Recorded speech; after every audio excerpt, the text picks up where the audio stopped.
think of the British royal family, what comes to mind? The stoic wave from a gilded carriage, the weight of the crown jewels, the sheer, unshakable Britishness of it all. But what if I told you the institution you're picturing is, by blood, German? That their family name isn't truly Windsor.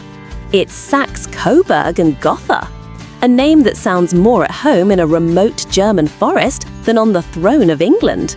The name Windsor itself, it's barely 100 years old. A deliberate invention, penned in 1917 as the world was tearing itself apart. It's these hidden stories that I live for. My name is Beatrice, and if you're like me, you believe the truth of history is often more fascinating than the legend. So, how did this German dynasty transform itself into the most iconic symbol of Britain? This is the story of how raw ore was forged into polished gold. This is the Great Royal Deception. But to truly understand this story, it's not a deception we need to unravel, but a tapestry. And to see its threads, we have to go back, way back. Back 1,000 years, not to London, but to the heart of what is now Germany. Our story begins in the 10th century, with a nobleman named Theodoric in the lands of Saxony. His descendants would become the House of Wettin. For centuries, they were masters of the quiet, patient game of power, skillfully acquiring lands and titles until their influence spread across the fragmented map of the Holy Roman Empire. But like any great family, there came a great rift. In the late 15th century, two brothers, Ernest and Albert, made a fateful decision to divide their inheritance. This act split the family forever into two distinct lines: the senior, more prestigious Ernestine branch and the younger, ambitious Albertine branch. Our story follows the Ernestines. They held the greater title, but history can be cruel. During the religious turmoil of the Reformation, they backed the losing side. As punishment, they were stripped of their most valuable lands and their highest rank. Over the next few centuries, their once great territory was fractured again and again, splintering into a patchwork of tiny states, a process the Germans call Zersplitterung. It is from this legacy of diminished greatness that finally, in 1826, through a series of complex land swaps, a small and seemingly insignificant duchy was born, Saxe-Coburg and Gotha. It was smaller than modern-day Luxembourg, a footnote on the map of Europe. From the outside, it looked like the quiet end of a once mighty bloodline. But within its borders, the old Wettin ambition wasn't dead. It was just waiting for the right strategy to reclaim its place on the world stage. And that strategy, a plan so audacious it would reshape the monarchies of Europe, wasn't one of swords and armies. It was a strategy of the ballroom and the wedding chapel. The Coburgs looked at their small duchy, looked at the giants surrounding them, and devised a simple, brilliant rule. If you can't conquer a kingdom, marry into it. They had their eyes on grander horizons and began to patiently weave their lineage into the very fabric of continental royalty. It was a quiet, almost invisible conquest. An early connection was made to the court of Catherine the Great in Russia. Then they secured a brand new throne, placing a Coburg as the first king of the Belgians. But the chief architect of this grand design, the man who embodied its ambition, was a young prince named Leopold.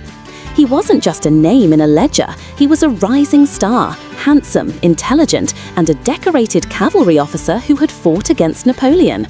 He was the family's sharpest weapon, and soon he would be aimed at the greatest prize in all of Europe, Great Britain. In London, he was introduced to Princess Charlotte, the energetic and beloved only child of the future King George IV, and the heir apparent to the British throne. For the Coburgs, this was the ultimate checkmate. But something unexpected happened. It was more than a match of titles, it was a meeting of minds, a spark of genuine affection. They married in 1816, and for a brief, shining moment, the plan was perfect. Leopold was adored by his wife and the public, a future king consort. The Coburg dream was within their grasp. Then, a heartbreaking twist. On the night of November 5, 1817, after 2 days of agonizing labor, Princess Charlotte gave birth to a stillborn son. Hours later, she herself began to convulse and died. In a single cruel night of rain and gasps in a cold palace, the architect of a dynasty had lost everything. Not just a future crown, but his wife, his child, his entire world. The British dream was over. It had turned to ash in his hands. But some people aren't broken by fire. They are forged in it. And Prince Leopold was forged in the coldest fire of all.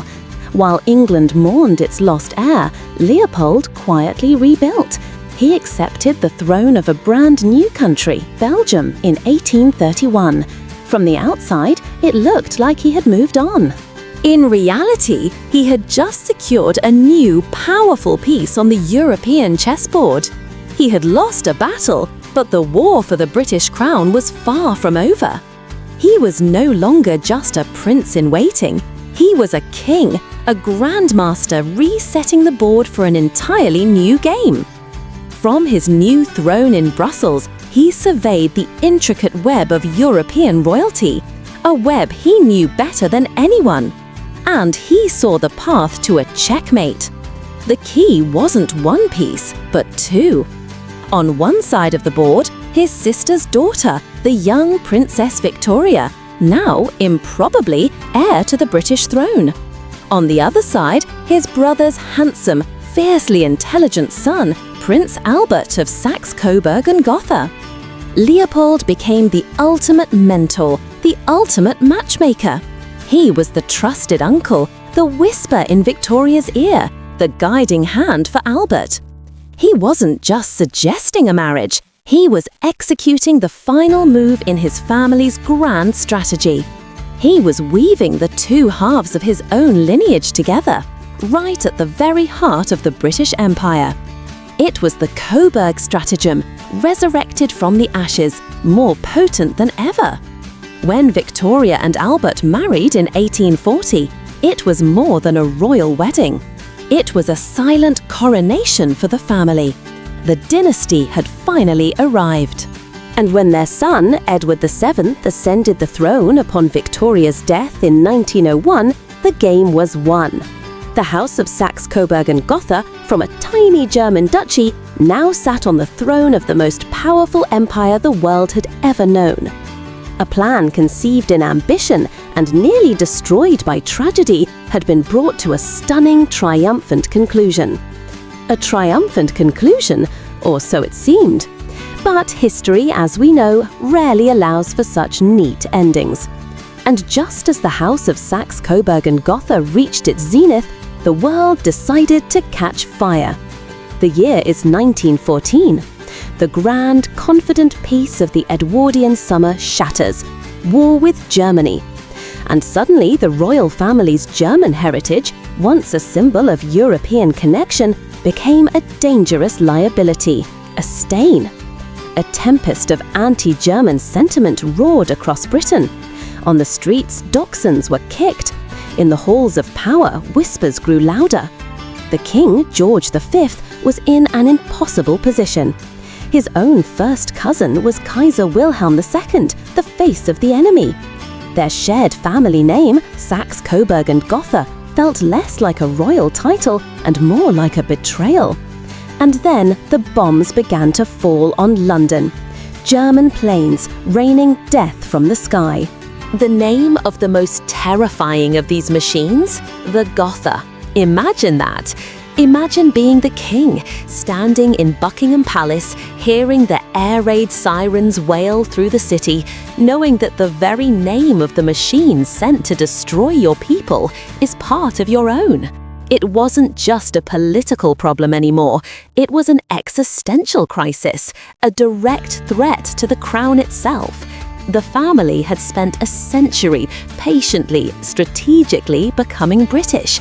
Now they had to prove it once and for all. So, in 1917, King George V made a decision that was as much a brilliant act of marketing as it was a painful act of survival. He renounced every German title for himself and his family. The raw ore of their German ancestry was about to be smelted in the fires of war and reforged. The vintage wine of their history was to be decanted into a new, stronger vessel. He cast off the name that had brought his family to this throne and took on one that was purely, unequivocally English, a name from the ancient castle that symbolized the nation's heart.